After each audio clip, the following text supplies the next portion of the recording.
की तो शारीरिक संबंध करण्यासाठी असक्षम आहे हे लपवण्यासाठी त्यांनी हे सगळं पूर्ण प्लॅनिंगनी करून माझं आयुष्य बर्बाद केलेलं आहे।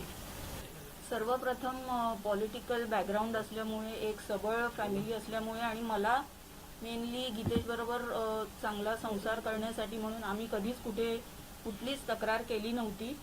या आशेवर सगळं सहन करत गेले की आज ना उद्या परिस्थिती बदलेल आणि सगळे आनंदाने राहू, पण असं काही घडलं नाही।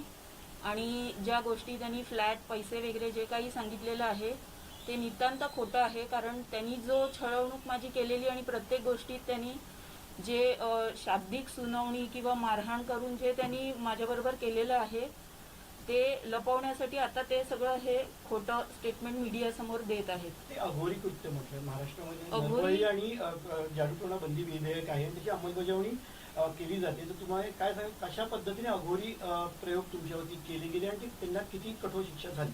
अघोरी कृत्य ॲज इन 2018 मध्ये, म्हणजे डिसेंबर 2017ला लग्न झाल्यापासून सप्टेंबर 2018 पर्यंत आमच्यात काहीही शारीरिक संबंध आले नव्हते।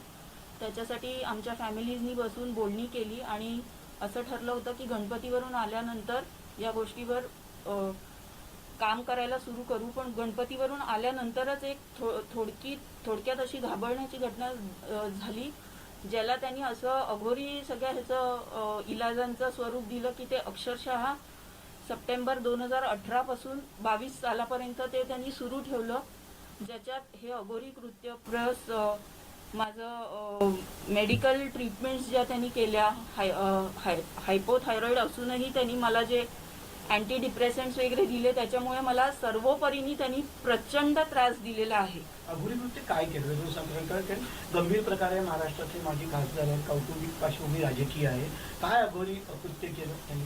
अघोरी कृत्य जसं की वेगवेगळ्या बाबांकडे इलाजासाठी म्हणून घेऊन जायचे, मग ते बाबा त्यांच्या परीने इलाज करत होते।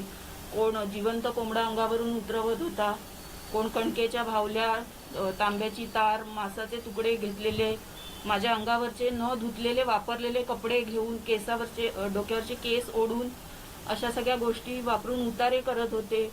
कच्चं गोमूत्र किंवा हळद खायला देणे किंवा हे सगळे देवीच्या समोरची ती जी अगरबत्तीची उदी असते ती तीर्थ म्हणून असं एवढं पेला भरून प्यायला देणे, असं सगळे विचित्र प्रकार। म्हणजे फक्त त्यांच्या मुलाचं एक हे की तो शारीरिक संबंध करण्यासाठी असक्षम आहे हे लपवण्यासाठी त्यांनी हे सगळं पूर्ण प्लॅनिंगनी करून माझं आयुष्य बर्बाद केलेलं आहे।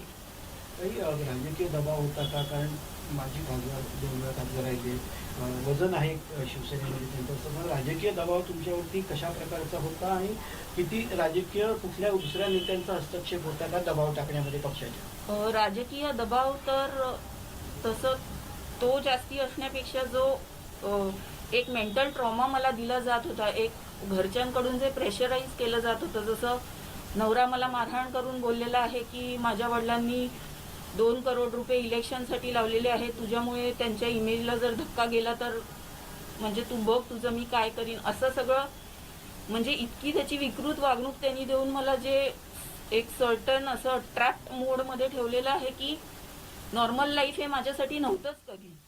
सो त्याच्यावरनं तुम्ही कल्पना करू शकता की काय ट्रॉमा त्यांनी मला या 7 वर्षात दिलेला आहे। विनायक राऊतांची भूमिका कशी असेल, त्यांचं वागणं कसं होतं आणि किती या गुन्ह्यात गंभीर सहभाग त्यांचा आहे?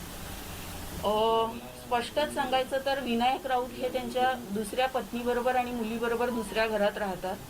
आम्ही ह्या घरी राहतो जे झोपडपट्टीत आहे आणि आम्हाला लग्नाच्या बोलणींपासून आम्हाला कधीही सांगण्यात आलं नव्हतं की दुसरं घर हे झोपडपट्टीत आहे।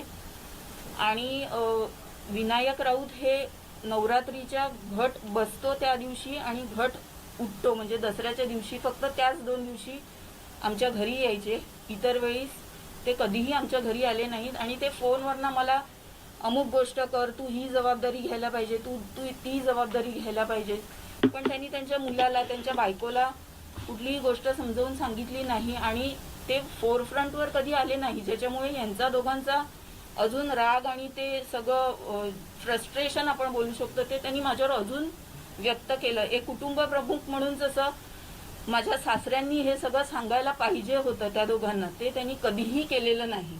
अघोरी कृत्यात किती सहभाग होता विनायक राऊत हे स्वतः जेव्हा तुम्हाला वेगळे उतारे काढायचे किंवा बाबांकडे घेऊन गेले तेव्हा विनायक राऊत हे स्वतः तिथे उपस्थित होते किंवा असायचे?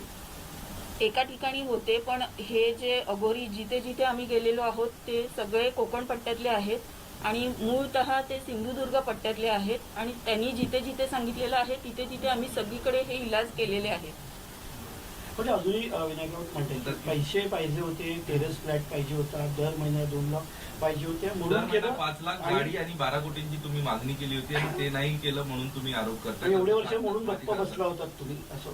अच्छा, तर मला असं वाटतं की त्यांनी आणि सगळ्यांनी ज्यांनी मला जवळून पाहिलेलं आहे त्यांनी हा विचार करावा की मी 7 वर्ष तिथे होते, माझ्याकडे बरेच मौके होते जिथे मी त्यांच्याकडनं पैसे उकळू शकत होते किंवा काही त्यांच्या गोष्टींवर माझा हक्क दाखवू शकत होते, पण मी त्याच्यात कधीही नव्हते आणि माझ्या सिंपल अपेक्षा होत्या माझ्या नवऱ्याबरोबर माझा सुखी संसार आणि माझ्या घरच्यांबरोबर आनंदाने नांदणं.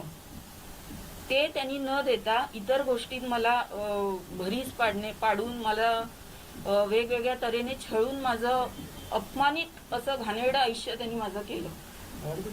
कायदेशीररित्या काय तरतुदी आहेत, कशा पद्धतीची कारवाई कायदेशीरदृष्ट्या यांच्यावरती होणं अपेक्षित आहे, कुठल्या कलमांतर्गत त्यांच्यावरती कारवाई, किती गंभीर स्वरूपाची कारवाई असू शकते? आता याच्यामध्ये फसवणुकीचा 498 जो जुना 498 म्हणजे नवीन जो 85 आहे तो दाखल केला आहे. आम्ही 318 सेक्शन जे आहे फसवणुकीचं ते दाखल आहे. प्लस महाराष्ट्र नरबळी जो आहे सेक्शन ब्लॅक मॅजिक ऍक्ट, तर तो त्याच्याप्रमाणे आम्ही सेक्शन 3(2) आणि 3(3) हा सेक्शन आहे. नॉन बेलेबल सेक्शन आहे. त्याच्याप्रमाणे सध्या कळते आम्हाला की एकाला अटक पण झालेली आहे याच्यामध्ये.